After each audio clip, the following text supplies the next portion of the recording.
ॐ नमः सिद्धेभ्यः।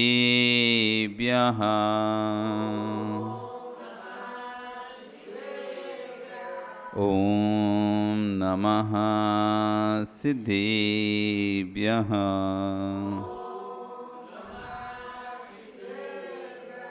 तिर्यणि खग्गिणाय रुतारी मोहि शेर सिर निबिहो आयरी राओ पसियो परवादीण्यो भव्ये जीलोये नमो अरिहन्ताणं नमो सिद्धाणं नमो आयरीयाणं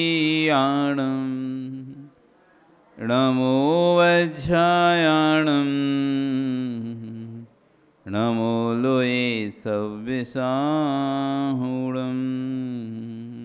बोले अनंत अनंत से परमेष्टि भगवान की, आदिरम आदिनाथ भगवान की, वर्तमान शासन महावीर भगवान की, आचार्य श्री 108 कुंद कुंद स्वामी महाराज जी की, आचार्य गौर श्री 108 विश्व सागर जी महाराज जी की, अहिंसा में विश्व धर्म की।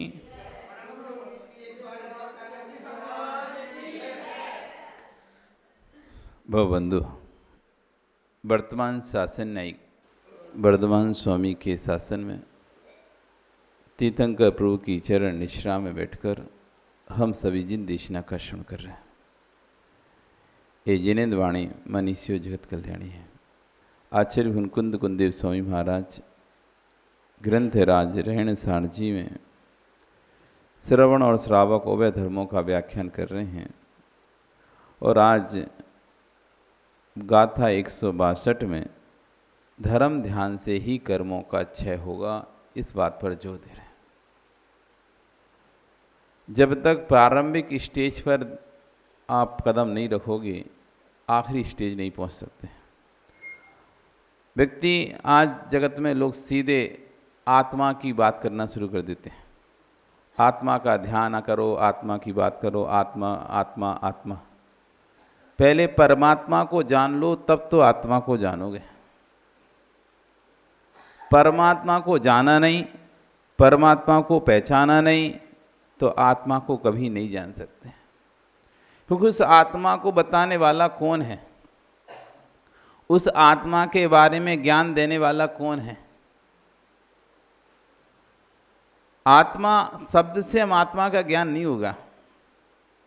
आत्मा शब्द रट लेने से आत्मा अलग है, शरीर अलग है, आत्मा अलग है, शरीर अलग है, इस शब्द रट लेने से आत्मा का बोध नहीं होता है। उस आत्म तत्व को जानने के लिए हमें उस व्यक्ति के पास जाना पड़ेगा जिसने उस आत्म तत्व की प्राप्ति करी है। सुनिए, आप कोई व्यापार भी करते हो, उस व्यापार के बारे में जानने के लिए किसके पास जाते हो? व्यापार खोलने से व्यापार का ज्ञान नहीं हो जाता। आपने दुकान खोल ली, कोई भी सोने चांदी की दुकान खोल ली, कपड़े की दुकान खोल ली, तो कपड़े की दुकान खोलने से आपको कपड़े के व्यापार का ज्ञान नहीं हो जाएगा। यदि वास्तव में आपको कपड़े के व्यापार का ज्ञान चाहिए है, सोने चांदी का व्यापार का ज्ञान चाहिए है, तो जो उस व्यापार को कर रहा है अथवा जो उस व्यापार को कर चुका है, दोनों बातें, या तो उस व्यापार को कर रहा है अथवा उस व्यापार को कर चुका है, ऐसे जीव के पास जाकर आपको बैठना पड़ेगा, उस पर आस्था करनी पड़ेगी, श्रद्धा करनी पड़ेगी, वो जो कहे वो मानना पड़ेगा, तब तो तुम वो ज्ञान हासिल कर पाओगे। ऐसी आत्मा के बारे में यदि जानना है तो पहले परमात्मा पर श्रद्धा करना पड़ेगा। जब तक परमात्मा पर श्रद्धा नहीं है तो आत्मा पर श्रद्धा नहीं हो सकता, क्योंकि आत्मा के स्वरूप को बताने वाला यदि कोई है, उसका नाम है परमात्मा। क्यों हम सिद्धों से पहले अरिहंतों का नाम लेते हैं? सिद्ध बड़े का अरिहंत बड़े? 4 कर्म को 6 करने वाला बड़ा है कि 8 कर्म को 6 करने वाला बड़ा है? फिर आप बड़े का नाम बाद में और छोटे का नाम पहले। ये तो एक तरह से कहें तो ये तो नीति न्याय रूपण नहीं है, नीति न्याय के साथ नहीं है कि नीति तो यही कहती है पहले बड़े का नाम लेना चाहिए।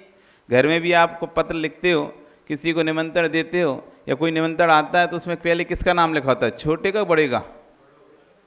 पहले बड़ों का नाम लिखा होता है, फिर उसके बाद उसके पीछे छोटे जितने भी लोग हैं उसका नाम लिखा होता है। तो ऐसे ही पहले सिद्धों का आना चाहिए कि अरिहंतों का आना चाहिए? नीचे से चालू है तो पहले पहले नीचे से कौन आता है?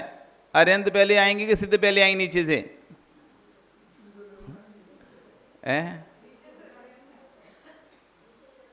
अरिहंत पहले आए ना, पर यहाँ तो सिद्ध पहले आ रहे हैं नीचे से भी। ऊपर से कहते कहो तो पहले कौन आएगा? बड़ा आएगा, तो यहाँ पे तो सिद्ध दूसरे नंबर पर आ रहे हैं, अरिहंत पहले नंबर पर आ रहे हैं, जबकि अरिहंत का नंबर तो दूसरा ही था। ऊपर से चले चाहे नीचे चले, नीचे से चले तो साधु, उपाध्याय, उसके आचार्य, उसके बाद बनते अरिहंत, उसके बाद बनते सिद्ध। तो इधर से चलते तो इधर 5वें नंबर फर्स्ट पे आना चाहिए, ऊपर चले तो पहले भी और नीचे चले तो 5वें नंबर पे सिद्धों का नंबर आना चाहिए। लेकिन फिर भी सिद्धों को बीच में दूसरे नंबर पर रख रहा है। कारण क्या कारण रहा? यही कारण था कि उन सिद्धों के बारे में बताने वाला कोई है तो अरिहंत हैं। यदि हम अरिहंत को ही नहीं जानेंगे, अरिहंत पर सिद्ध नहीं करेंगे, अरिहंत की बात पर ही विश्वास नहीं करेंगे, तो सिद्धों के बारे में कोई पता नहीं चलेगा। क्योंकि सिद्ध तो ना दिखाई देते, ना कोई उनके उपदेश होते।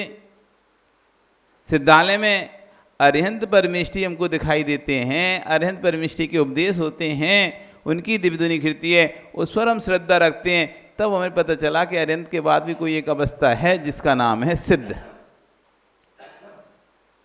अरिहंत उपदेश नहीं देते तो सिद्ध अवस्था को बताने वाला कौन था? कि अरिहंत के बाद सिद्ध होते हैं, ये कौन बता पाता? अरिहंतों के उपदेश से पता चला कि अरिहंत पद के बाद अगला पद सिद्ध पद होता है।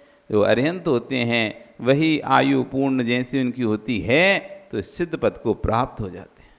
जितने अरिहंत हैं, चाहे वो तीर्थंकर अरिहंत हों, चाहे सामान्य अरिहंत हों, कोई भी अरिहंत हों, वे सभी आयु पूर्ण करने के बाद सिद्धपने को प्राप्त हो जाते हैं। बड़े होने के बाद भी अरिहंतों को पहले स्मरण क्यों किया जा रहा है? क्योंकि अरिहंत ही हमें सिद्ध का बोध करा रहे हैं। अरिहंतों पर श्रद्धा नहीं है तो सिद्धों पर भी श्रद्धा नहीं हो सकता। तो ऐसे ही पहले परमात्मा पर जब तक हमारा श्रद्धा नहीं होगा तब तक हम आत्मा के बारे में जान नहीं सकते। इस आत्मा के बारे में जानना है, परमात्मा के पहले बारे में जानो, क्योंकि उन्होंने उस पद को प्राप्त कर चुके हैं। वो उस पद को, उस आत्मपद को, उस आत्मपद को प्रकट कर चुके हैं, उस परमात्मा पद को प्रकट कर चुके हैं। इसलिए परमात्मा पर श्रद्धा नहीं तो आत्मा पर से। इसलिए आचार्य वन करें, धर्म ध्यान से ही कर्मों का क्षय होगा। धर्म ध्यान मतलब क्या होता है? धर्म ध्यान, धर्म ध्यान किसे कहते हैं? मंदिर में बैठकर ध्यान करना धर्म ध्यान। धर्म ध्यान होता कहाँ पे और ये भी बताओ? धर्म ध्यान कहते किसे हैं और धर्म ध्यान होता कहाँ पर है? आप करते हो नहीं धर्म ध्यान? कहाँ पे करते हो? घर पे कि मंदिर में?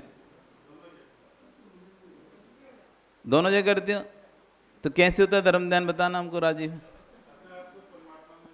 अच्छा, तो लीन हो जाते तो फिर तो तुम यहाँ पे रहते नहीं होगे, तुम तो परमात्मा में चले जाते होगे। नहीं, ये परमात्मा में चले जाते हैं, लीन हो जाते हैं। फिर एक बार क्या हुआ, रानी चेलना को बौद्ध दर्शन का बहुत प्रेशर पड़ रहा था।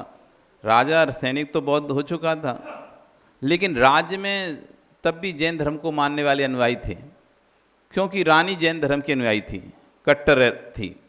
तो प्रजा तो जब तक सपोर्ट मिलता है तब तक उस धर्म को मानती है।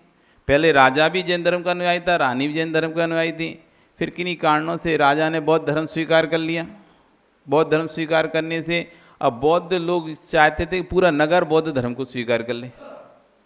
राजा किले से क्या होगा, अपने तो अपनी संख्या बढ़ानी है तो राजा से थोड़ी ना बढ़ेगी, प्रजा से बढ़ेगी संख्या। तो राजा तो माध्यम था, तो पर प्रजा तो जैन धर्म की अनुयायी थी, और जब तक रानी जैन धर्म की अनुयायी थी तो प्रजा को टेंशन नहीं थी, किसी प्रकार का विकल्प ही नहीं था, क्योंकि राजा तो एक तरफा कुछ नहीं कर सकता था ना, तो रानी के साथ ही कर सकता था। तो अब वो बौद्ध अनुयायी सोचते थे कि रानी को अपने में मिला लें जैसे भी करके, तो राजा पर बहुत प्रेशर डालते थे, बहुत प्रेशर डालते थे कि तुम रानी को कैसे भी करके बौद्ध धर्म का अनुयायी बनाओ, बौद्ध धर्म का अनुयायी बनाओ। तो राजा भी बहुत सुबह शाम लगा ही रहता था रानी से, तुम्हें देखो बौद्ध धर्म को स्वीकार करो, ऐसा करो। तो रानी का टंटे ही ख़त्म करें एक दिन, तो उसका एक काम करो, आप सबको बुला लो, सबको घर पे खाने को बुला लो, सबको घर पे।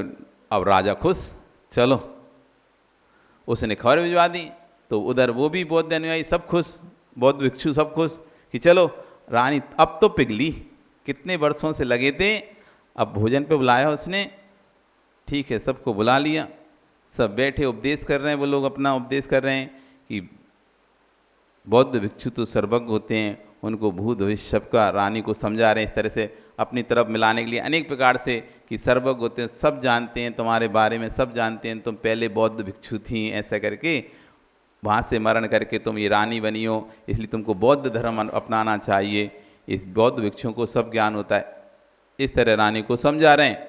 रानी कहती बहुत अच्छा उपदेश है आपका, अब एक काम कीजिए, आप भोजन करिए। अब मुझे आपका बारे अच्छा समझ में आ गया, मुझे आपका उपदेश बहुत समझ में आया, बहुत अच्छे से मेरे दिमाग में बैठ गया आपका उपदेश कि आप लोग बहुत ज्ञानी जीव हो, और आप मेरे भवों को भी जानते हो कि मैं पूर्व भव में बौद्ध भिक्षु थी और वहाँ से मर के अभी रानी बनी हूँ, इसलिए मुझे पुनः फिर बौद्ध भिक्षु बनना चाहिए, मतलब बौद्ध धर्म को अपनाना चाहिए। आपने कहा और मुझे अच्छा लगा, अब आप लोग भोजन करें। तो वे लोग सब खुश कि चलो अपन ने कन्वेंस कर दिया इसको, मतलब समझा दिया। जैसे कोई एजेंट होता है ना, एजेंट तो पार्टी को समझाने जाता है तो बहुत मेहनत करता है, समझाता है, फिर पार्टी कहते हैं अच्छा ठीक है, तो एक काम फार्म तो भर ही दे रहा है अभी, तो खुश होता है एजेंट कि अरे चलो परमेश्वर ने फार्म तो भरवाया, वाह खुश हो गया, तो बड़ा खुश होता है। तो ऐसे वो भी सब खुश हो गए। रानी ने बढ़िया खीर बनवाई, रानी ने बढ़िया खीर बनवाई और सबको खिलाई। उसने बढ़िया इलायची, काजू, किशमिश सब कुछ डला हुआ था, सब ने बढ़िया चटकारे के साथ खीर खाई। खीर खा के अब कहते हैं रानी से, बोलो अब बताओ क्या करना है, धर्म स्वीकार करेंगे आप, इतनी देर से समझाया। जैसे LIC का या किसी के एजेंट होता है ना, समझाने के बाद भैया फार्म तो भर दिया, लाओ पैसा दो तो तुम क्या बोलते हो, अरे अभी फार्म ही भर दो, बाद में पैसा बाद में दे देंगे, बात देखते हैं, अभी 1-2 दिन बाद देखेंगे ऐसे। तो रानी बोला ठीक है, अब आपने मुझे समझा दिया और मेरी समझ में आ गई अच्छी तरह से आपका धर्म के बारे में, तो अब मैं आपके धर्म को स्वीकार के लिए आपके उपाश्रय में ही आऊँगी, तो जहाँ आप ठहरे ना वहीं आऊँगी, अभी आप जाइए। उनके ठीक है चलो, एक काम तो थोड़ी एक स्टेप तो बढ़े, उपाश्रय में तो आएगी, स्थान पर तो आएगी। और जैसे बाहर निकले क्या देखते हैं, उनके पैर की एक एक जूतियां कम थी, एक एक जूतियां सबकी रखी हुई थी, एक एक जूती गायब थी। वे चमड़े की जूती पहने हुए थे, तो एक एक जूती गायब थी और एक एक जूती वहाँ पर रखी हुई थी। अब सब लोग कहते हैं एक पैर की जूती कहाँ गई, कौन ले गया, कौन ले गया। एक की ले जाता तो समझना कुत्ता आदि कोई भी जानवर किसी एक की लेके जाता, बिल्ली एक की ले जाता, सबके एक एक पैर की जूती कहाँ गए हो गई। ढूंढ रहे हैं, पता कर रहे हैं, पर पता ही नहीं चल रहा। रानी वहां पर आती है, क्या हुआ कि देखो महारानी जी, किसी ने हमारे साथ मजाक किया। क्या मजाक किया, हमारे पैर की एक ही जूती गायब कर दी। तो रानी कहती आप तो सर्वज्ञ, आप तो जब अगले भपका जान सकते हो, पिछले भपका जान सकते हो, तो ये जानो जूती कहाँ गई पता करो जूती कहाँ गई अपने ज्ञान से। अब इनके सबके मुंह नीचे, वे तो ऊंची ऊंची बातें कर रहे थे, जानते बीनते तो कुछ थे नहीं, पर ऊंची ऊंची बातें कर रहे थे। तो जूती तो उनको क्या पता कहाँ गई। तो रानी हंसने लगी। अब वो समझे कुछ तो गड़बड़ है। तो राजा से कहते हैं हमारे साथ ये मजाक किया जा रहा है, अच्छा नहीं है, हमारे पैर की जूती कहाँ गई, जल्दी से ला के दी जाए। तो राजा भी रानी की हंसी देखकर समझ जाता है कुछ तो गड़बड़ है। रानी से पूछता है इनके पैरी जूती गई कहाँ पे, बताओ। मैं क्या बताऊं, इन्हीं से पूछो। जो खीर खा रहे थे उसमें जो कह रहे थे ये बड़ी तो इलायची है, लौंग है, इलायची है, चिरौंजी है, किशमिश है, वो इनके पैर की चप्पलों की जूती के छोटे छोटे टुकड़े थे जो अपने मैंने दासी से इनकी जूती मंगाकर इनके ही जूती के बारीक चमड़े की जूती तो बारीक बारीक टुकड़े करके उसमें मिला दिए कि खीर में, ये लोग बढ़िया चटकारे लेके खा गए टुकड़े, इन्हीं के पेट में इनकी जूतियां। और जैसे उन्होंने सुना तो वे सब उल्टी करना शुरू किए और देखा तो उसमें ये टुकड़े छोटे छोटे चमड़े के निकले। अब बड़े शर्मिंदा होके वे लोग तो सब चले गए और राजा को भी खूब सुना गए, बोलो कि तुमने हमारा बुला के ऐसा अपमान किया, ये किया वो किया। अब राजा भी बड़ा गुस्सा रानी पे कि तुमने अपमान किया और तुम्हें माफ़ी मांगना चाहिए। रानी कहती ठीक है कोई बात नहीं, एक काम हो दूसरी काम करते हैं, चलो माफ़ी मांगे आते हैं अभी नहीं समझ में आई एक और समझाते हैं। तो राजा कहता है कल अपन यहाँ इनको चलेंगे और वहाँ पर माफ़ी मांगेंगे सबसे, इस तरह से तुमने किया, अच्छा नहीं किया इनके साथ। रानी कहा ठीक है चलो। तो रानी गई अगले दिन राजा के साथ। अब खबर तो पहले मिली गई थी कि राजा रानी आ रहे हैं। अब वो लोग तो सब अपने खबर कह दी, देखो राजा रानी आए ना तो सब ऐसे बैठ जाना जैसे सब परमात्मा में विलीन हो गए हों। जैसे राजी बोले ना कि हम तो परमात्मा में विलीन हो जाते हैं। तो भैया उसके जो मुखिया था, उसका जो आचार्य था, उन्होंने कहा कि सब लोग आंख बंद कर, कोई भी राजा से बात नहीं करना, रानी से बात नहीं करना, उनको लगना चाहिए तुम लोग कितने ध्यान में बैठे रहते हो, इतने ध्यान में रहते हो। जब राजा रानी दोनों आए तो देखा तो सभी एकदम ऐसे बैठे जैसे सभी परमात्मा में चले गए।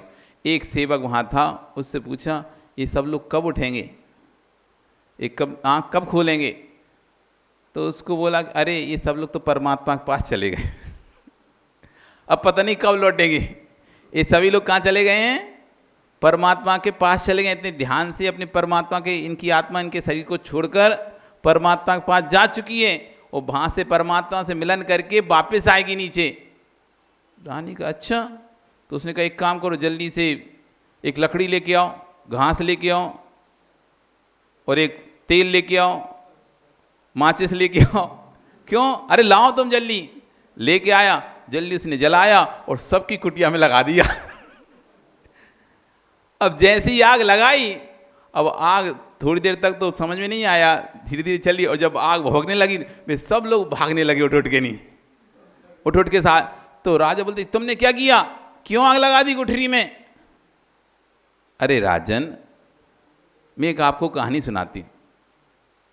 एक बार एक लड़की जो कि दिन में नागिन रहती थी और रात में लड़की बन जाती थी, रात में लड़की बन जाती थी और दिन में क्या नागिन बन जाती थी। एक बार क्या किया उसकी माँ ने, जब वो रात में लड़की बनी तो जो नागिन का जो चोला था ना वो छोड़ देती थी और लड़की बन जाती, तो उसकी माँ ने रात में उस नागिन के चोले में आग लगा दी। आग लगा दी तो फिर वो कभी नागिन बनी नहीं, क्योंकि वो चोला ही जल गया ना। तो ऐसे ही देखो वो उसका अच्छा किया कि बुरा किया उसने, कि अच्छा किया। तो ऐसे ही ये लोग सब परमात्मा के पास जा चुके थे।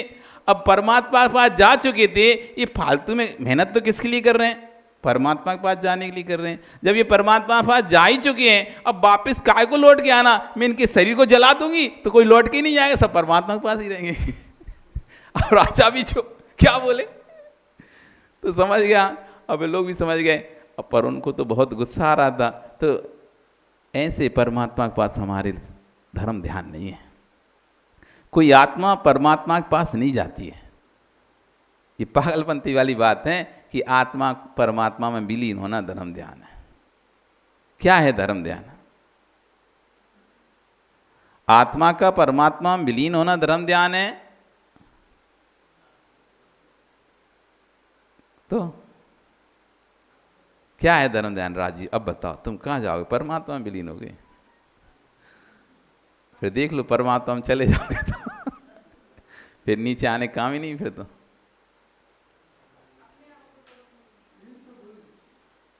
धर्म ध्यान मतलब क्या होता है? धर्म ध्यान किसे कहते हैं? धर्म ध्यान कहाँ पर होता है धर्म ध्यान? मंदिर में, घर में, शमशान में, पर्वत पर, नदी के किनारे, जंगल में, चट्टान के ऊपर बैठकर है। हाँ, तो कहीं भी हो सकता है, ये बात फाइनल हो गई। चलो, एक बात तो कहीं भी हो सकता है, पर होता कैसे है? अब भगवान तो तुम्हें मंदिर नहीं मिलेंगे, भगवान तो मंदिर ही मिलेंगे, गुरु भी उपाश्रय में मिलेंगे, अपने स्थान पर बसती गांव में मिलेंगे, प्रवचन भी एक नियत स्थान पर सुनने मिलेगा उनका। भगवान की वाणी तो तुम्हें यही मंदिर में सुनने मिलेगी, और कहाँ मिलेगी मंदिर में उसके अलावा? है नहीं, श्रद्धान तो करना है, वाणी सुनने कहाँ मिलेगी? वाणी तो मंदिर में ही सुनने मिलेगी भगवान की। तो भगवान तो बोलेंगे नहीं, बोलेंगे तो गुरु ही बोलेंगे, तो गुरु कहाँ रहेंगे? जंगल में तो आजकल कोई रहता नहीं है, सब भवन में ही रहते हैं, मंदिर में ही रहते हैं, स्थान पर ही रहते हैं, तो यही वाणी सुनने मिलेगी। तो धर्म ध्यान मतलब आप क्या समझते हो? धर्म ध्यान क्या होता है, किसे कहते हैं? अभिषेक करना, पूजन करना, पाठ करना नहीं है ये धर्म ध्यान। ये धर्म ध्यान नहीं है, है क्या नहीं धर्म ध्यान? कि नहीं है? इसे ध्यान समझते हो क्या? इसे ध्यान समझते हो क्या? आत्मचिंतन तो तुम्हें होता ही नहीं है पूरे दिन भर में, 24 घंटे में कहीं, तो मतलब तुम्हारा फिर कभी ध्यान होगा ही नहीं। आत्मचिंतन तो आप 1 सेकंड कर लो ना, तो बहुत बड़ी बात है। 1 सेकंड की बात कर रहे हैं, मिनट तो छोड़ो और घंटों तो छोड़ो। 1 सेकंड भी तुम्हारे आत्मा का तुम्हें चिंतन हो जाए, सेकंड का सेकंड भाग भी तुम चिंतन कर लो, बहुत बड़ी बात है। तो ये तो संभव नहीं है। 1 मिनट भी आप अपने मन को शांत करके बैठाल के देख लो,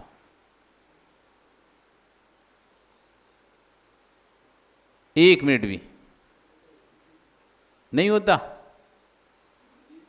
नहीं होता। अच्छा है, सही है, एक पॉइंट है आत्मा का चिंतन करना धर्म। फिर आत्मा का चिंतन होता कैसे है?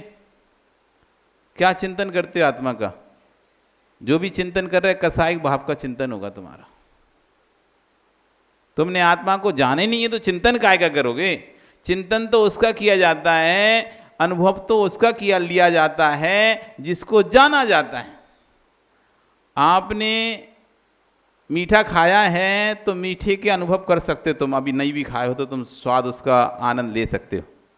आपने आम खाया है, खट्टा आम खाया है, मीठा आम खाया है, तो हम कहेंगे आम खट्टा होता है तो आप उसके स्वाद से, आप खट्टे आम का स्वाद का वेदन करो, आप कर लोगे क्योंकि आपने खट्टा आम खाया है। आपने मीठा आम खाया, आपसे कहें लीचू का आनंद लो, तो देखो आप यहाँ बैठे लीचू का स्वाद आपके दिमाग में आ जाएगा कि नहीं, वो जो लीचू बड़ी वाली लीचू आती है उसका स्वाद ये है और छोटी का ऐसा है। आता ही नहीं आता। नाम सुनने से मुंह में खटासपन आ जाती, खट्टा आम देखने से, खट्टा आम का नाम सुनने से मुंह में खट्टी खटान आ जाती है। क्यों? क्योंकि उसका अनुभवन है हमको।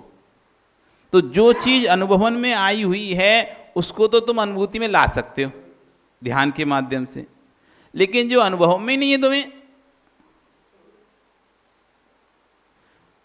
धर्म ध्यान का एक भेद है, लेकिन वो भेद तो तुम्हारा बन ही नहीं पा रहा ना। क्यों? उस आत्मा का अनुभव तो हमने कभी किया ही नहीं है। शुद्ध परिचयाण भुआ सर्वस्वी काम भोग बंद कहा। इस जीव ने अनंत काल से क्या किया है? सुना है, जाना है, समझा है, अनुभव किया है। किसका? काम भोग बंद कथा।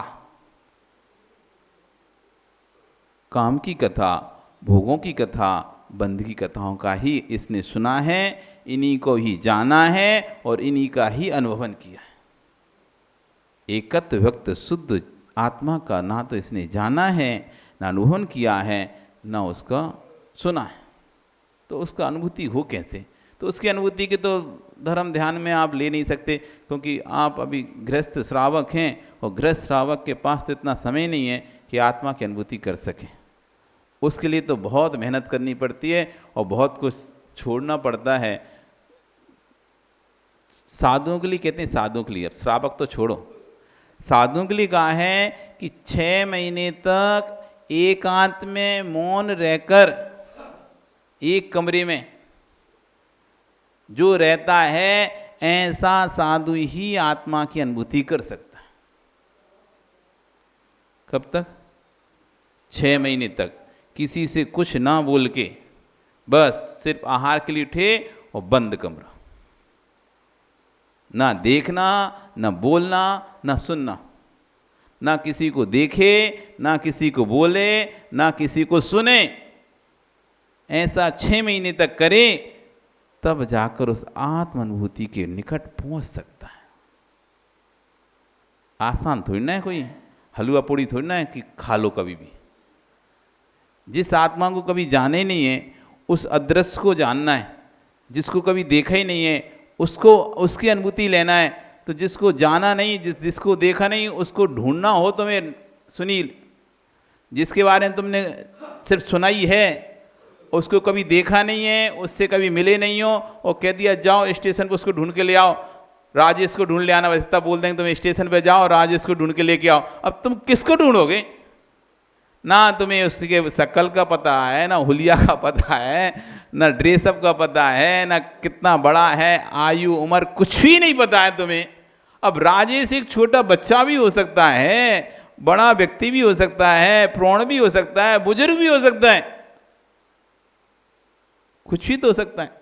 और कुछ नाम तो ऐसे होते हैं जो पुरुष और स्त्री के समान होते हैं। जैसे भी एक नाम है ना कोमल, कौन का नाम है? एक लड़के का नाम है ना, यहाँ पे किसी का नाम है ना कोमल। अब कोमल तो स्त्री का नाम भी होता है, कोमल तो पुरुष का भी नाम। जाओ कोमल को बुला लाओ। अब कोमल कौन? स्त्री लाके पुरुष लेके आए, कुछ भी अता पता नहीं है जिसके बारे में, फिर उसको ढूंढना कितना दुष्कर है। नहीं ढूंढ पाएंगे, नहीं पता कर पाएंगे। ऐसे जिस आत्मा के बारे में कुछ पता ही नहीं हमें, क्या जानते हो आत्मा के बारे में? आप क्या जानते हो इस आत्मा के बारे में? नवीन को जानते हो? आत्मा के बारे में कुछ जानते हो? हैं? क्या है? कभी नष्ट नहीं। तो कभी तो नष्ट नहीं हो, कोई भी द्रव्य है वो कभी नष्ट नहीं होता। पर्याय सबकी नष्ट होती हैं, द्रव्य कोई सा भी नष्ट नहीं होता। कागज जला, क्या बना? राख बना। तुम्हें लग रहा है कागज नष्ट हो गया, कागज के परमाणु अब राख रूप में है, परमाणु नष्ट नहीं हुए। वो कांच की पर्याय भले तुम्हारी नष्ट हो गई, लकड़ी जली कोयला बनी, लकड़ी जल कोयला बही, कोयला जल भव राख। लकड़ी जलकर कोयला हो गई, कोयला जलकर राख हो गया, तो बताओ लकड़ी नष्ट हुई क्या? लकड़ी पर्याय नष्ट हो चुकी है, लेकिन लकड़ी पर्याय में जो परमाणु थे पुद्गल के, वे पुद्गल के परमाणु कोयला के रूप में आ गए हैं, कुछ परमाणु धुएं के रूप में उड़ गए हैं, और जो कोयले के परमाणु थे कोयला जला राख बन गए, तो कोयले के परमाणु राख के रूप में आ गए। द्रव्य नष्ट हुआ क्या? फिर वही राख जमीन में पड़ गई, मिट्टी बन गई। वही राख के परमाणु मिट्टी में मिले, मिट्टी बन गए, वे नीचे दबते गए सालों साल, फिर वही राख के परमाणु फिर कोयले में तब्दील हो गए। वही राख के परमाणु फिर नवीन वृक्ष बना, उस नवीन वृक्ष में परिवर्तित हो गए, खाद के रूप में परिवर्तित हो गए। वही लकड़ी फिर वापस आई, फिर जली, फिर कोयला बनी। कहाँ नष्ट हुआ? पानी पिया? पानी पिया क्या नवीन? पानी पीते हो? पक्का? निकालते भी हो क्या? निकालते हो ना? जो पिया है वो ही निकालते हो कि दूसरा निकालते हैं? जो पीते हो वो ही निकलता है या कोई दूसरा आता है? हैं? कि दूसरा? वही है ना, जो हमने पिया है वही निकला है कि नहीं शरीर से? वो निकल के कहाँ गया? कहाँ गया? नाली में गया ना, बोलते जाओ। कहाँ गया? नाली में गया।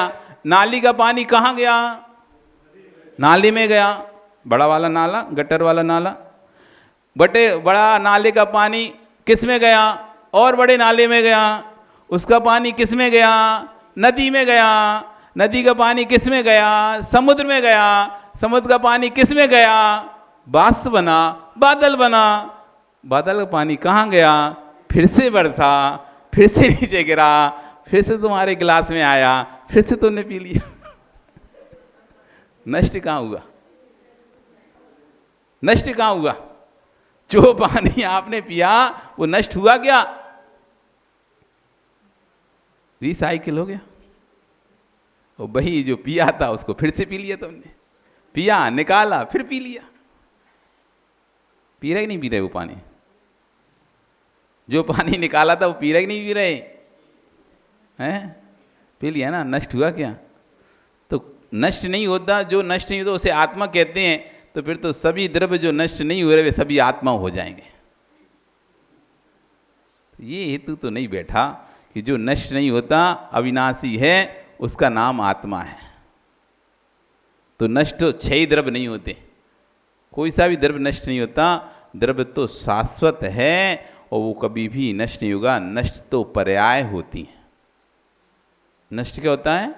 पर्याय होती हैं। दूध था, दूध से बना दही, दही से बना मक्खन, मक्खन से बना घी। इसमें क्या नष्ट हुआ और क्या नष्ट नहीं हुआ? क्या नष्ट हुआ? क्या नष्ट हुआ और क्या नष्ट नहीं हुआ? बताओ अनिल, क्या नाम तुम्हारा? तो बोलो ना। तो ऐसे देख रहे हैं जैसे हमने कोई तुम्हारा गलत नाम बोल दिया। क्या नष्ट हुआ, क्या नष्ट नहीं हुआ? तो नष्ट क्या हुआ? नष्ट क्या हुआ और क्या नष्ट नहीं हुआ? हाँ, मक्खन बन गया, घी। तो नष्ट को क्या हुआ? नष्ट कुछ नहीं हुआ। फिर बना कैसे घी बिना नष्ट हुए? हैं? अरे तो नष्ट कुछ नहीं हुआ तो फिर बना कैसे? परिवर्तन, तो परिवर्तन का नाम ही तो नष्ट होना है। राजीव बताओ, क्या नष्ट हुआ और क्या नष्ट नहीं हुआ? उसमें ज्ञानी बनो थोड़े। अभी इधर उधर की बात है तो कितना तुम क्या टेक्निकल बातें तो तुम्हें बातों में तो, अब इन बातों में टेक्निकल लगाओ, प्रैक्टिकल। हाँ, तो पर्याय नष्ट होते कौन सा द्रव्य जो नष्ट नहीं हुआ? उसमें दूध तो नष्ट हुआ तभी तो मक्खन बना, वो बना, दही बना। दूध नष्ट नहीं होता, दही कैसे बनता? क्या ऐसी चीज है जो सम्य है, जो नष्ट नहीं हुई? जो दूध में है घी, घी है। घी तो पर्याय प्रकट हुई है, वो तो पहले कहाँ थी? दूध में घी था क्या? है जो लास्ट बना। हाँ, पर अब उसमें ये पहले वाला कुछ नहीं है। उसमें भी जो हो, घी में घी नहीं होता, घी तो पर्याय प्रकट हो गई। घी के अंदर भी जो चीज हो, मक्खन के अंदर भी चीज हो, दही के अंदर भी जो चीज हो, दूध के अंदर भी चीज हो, उसका नाम है द्रव्य। ये तो पर्याय प्रकट हुई है। दूध पर्याय प्रकट हुई, दही पर्याय प्रकट हुई, मक्खन पर्याय प्रकट हुई, घी पर्याय प्रकट हुई है। वो घी सबके अंदर नहीं था।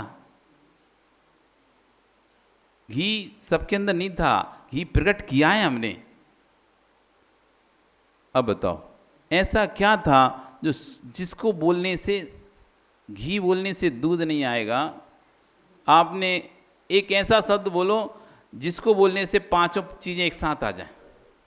हैं? हाँ, वही तो। कौन सा द्रव्य है? कौन सा तत्व? तत्व तो सभी तत्व हैं। अजीब तत्व बोलने तो पूरे ही आ जाएंगे फिर तो। एक ऐसा शब्द खोजो जो दूध में भी हो, घी में भी हो, दही में भी हो, मक्खन में भी हो, क्या गुण, कौन सा गुण, वही तो गुण बताओ, कौन सा गुण। गुण तो देखो, दूध का अलग गुण था, सफेद था, मीठा गुण था, दही का गुण अलग हो गया, खट्टा गुण हो गया, मक्खन का गुण अलग हो गया, और घी का गुण अलग हो गया। पर्याय बदली तो उनके गुण भी बदल गए। बदले कि नहीं बदले? अब ऐसा कौन सा शब्द उपयोग करें जिससे पांचों एक साथ आ जाए?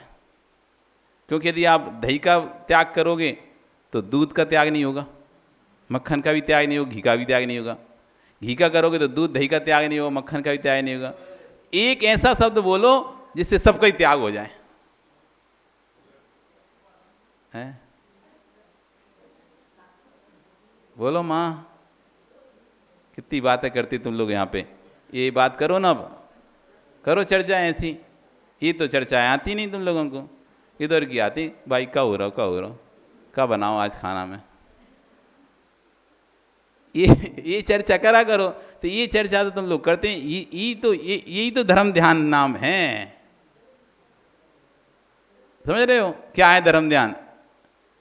उपयोग को निर्बल बना के रखना, राग देश से दूर रखना, इसका नाम धर्म ध्यान है। अब वो उपयोग हमारा जिस भी साधन से राग देश से दूर रहता है, चाहे अभिषेक के माध्यम से रहता हो, चाहे पूजन के माध्यम से रहता हो, चाहे धर्म चर्चा के माध्यम से रहता हो, चाहे गुरु सेवा के माध्यम से रहता हो, प्रभु भक्ति के माध्यम से रहता हो, ध्यान के माध्यम से रहता हो, जिस भी माध्यम से हमारा अशुभ उपयोग से ध्यान हटता है, शुभ उपयोग में लगता है, उसका नाम ही धर्म ध्यान है। किसका नाम धर्म ध्यान? अशुभ उपयोग से जहां मन हट जाए और शुभ उपयोग में जहां हमारा मन लग जाए। अब वो साधन कोई भी हो सकता है, अभिषेक भी साधन हो सकता है, पूजन भी साधन हो सकती है, माला भी साधन हो सकती है, उपवास भी साधन हो सकता है, एकासन भी हो सकता है, गुरु की सेवा भी हो सकती है, प्रवचन भी हो सकता है, आहार भी हो सकता है, वैयवृत्ति भी हो सकती है, ध्यान भी हो सकता है। जो भी साधन उनको अशुभ से हटाकर शुभ में लगाता है, अब वो चाहे मंदिर में हो, चाहे घर में हो, चाहे बाजार में हो, चाहे पर्वत हो, चाहे शमशान में हो, कहीं भी हो वो साधन, हमारा धर्म ध्यान वहां पर होता है। करो ऐसी चर्चाएं। दूसरों की बुराइयों की चर्चाएं बहुत कर ली, दूसरों के बारे में सोचना और दूसरे के बारे में बोलना, दूसरों घरों में झांकना बहुत कर लिया। जो दूसरों घरों में झांकता है ना, वो बैल बनता है आगे जाके। बैल क्यों बनता है? इसलिए बनता है क्योंकि बैल एक ऐसा प्राणी है जिसके सामने आप कितनी भी हरी घास रख दो, लेकिन एक दूसरे बैल के सामने हरी घास रखिएगी तो अपनी घास पर पैर रख के दूसरी घास खाएगा। किस पे? अपनी हरी घास पे रखेगा पैर और दूसरे की घास पे मारेगा मुंह। तो ऐसी जो व्यक्ति अपना ना देखकर दूसरों के घरों में झांकते रहते हैं, किस घर में क्या चल रहा है, किस घर में क्या चल रहा है, कौन क्या कर रहा है, कौन क्या नहीं कर रहा, कौन क्या कैसे बैठा है, कैसे रह रहा है, कैसे खा रहा है, कहाँ से इसके पास इतना पैसा आ रहा है, कहाँ से ये इतना खर्चा कर रहा है, कहाँ से इतना समय दे रहा है। आज लोगों को तो यही समस्या आती है कि कोई व्यक्ति धर्म में समय देना तो उससे पूछते कहा है तेरे घर में कोई काम नहीं है क्या, तो इतने क्यों आती मंदिर? ले, ये भी बड़ी समस्या है। हम तो आ ही नहीं पाते मंदिर, और तुम तो सुबह भी आ जाते हो, दोपहर में भी आ जाते हो, आहार में भी आ जाते हो, शाम को भी आ जाते हो, रात में भी आ जाते हो। हम तो एक बार जाते हैं, आ ही नहीं पाते, तुम कहाँ से आ जाते हो? क्या घर में कोई काम वाम नहीं है तुम्हारे? लो, ये भी बड़ी समस्या है। आ नहीं पा रहा, एक तो स्वयं आ नहीं रहा और दूसरा आ रहा है तो उसमें भी उसे ईर्ष्या हो रही कि इतना क्यों आ रहा है, इसके घर में कोई काम नहीं है क्या, ये कैसे आ जाता है? तो ऐसे जो लोग होते हैं वो आगे जाके बैल बनते हैं, बैल जिनको अपनी घास नहीं दिखती, दूसरे की घास दिखती है। तो करो चर्चा धर्म की कि कौन सा शब्द ऐसा उपयोग करें जिसमें पांचों आ जाएं। है कोई शब्द आ रहा है? नहीं आ रहा? हम बता दें। हार गए तुम लोग? पहले खेल होता था ना, हार गए तो बता दे रहे या तो तुम बताओ, नहीं हार मान लो, हार स्वीकार करो तो हम बता दे रहे हैं। अब एक तो हमें आपकी आदि समझ में नहीं आती बात। अरे अभी निराकुलता है, चलिए दूध घी चल रहा है। दूध पूछ रहे हैं, दूध घी दही मक्खन मठा, सब में एक ऐसा शब्द बोलो जिसको बोलने से सबका त्याग हो जाए तुम्हारा। क्या बोलोगे? है कोई ऐसा शब्द? वही द्रव्य है जो कभी नष्ट नहीं हुआ, उसका नाम है गौरस। गौरस, गौरस मतलब गाय से उत्पन्न पदार्थ, गाय के दूध से उत्पन्न पदार्थ या गाय से निकला हुआ पदार्थ। तो जो दूध है वो गौरस है, उसी गौरस से बना है मक्खन, उसी गौरस से बना है दही, उसी गौरस से बना है घी मठा, सभी गाय का ही उत्पादक वस्तु है। यदि गाय दूध ना दे तो कुछ भी नहीं बनेगा। इनमें से कुछ बन सकता है क्या? गाय दूध ना दे, वे कितना भी दूध बनाते हैं सोयाबीन का इसका उसका, पर उससे घी नहीं निकाल सकते। आजकल दूध बन रहे हैं किससे? सोयाबीन से दूध बन जाता है, नारियल से दूध बन जाता, नारियल का दूध नारियल से दूध बन जाता है, और खाद से दूध बना रहे हैं लोग, यूरिया से दूध बना देते हैं, लेकिन किसी भी दूध से घी नहीं निकाल सकते। निकाल सकते हैं क्या? घी निकलेगा तो गौरस, गाय का दूध, भैंस का दूध, मतलब जो भी दूध है, मतलब जानवर के शरीर से निकला हुआ दूध उसी से ही बनेगा। तो गौरस, गौरस जैसे ही बोलेंगे हम तो दूध भी गौरस है, दही भी गौरस है, मट्ठा भी गौरस है, छाछ भी गौरस है, घी भी गौरस है। ये गौरस का कभी नाश नहीं होगा।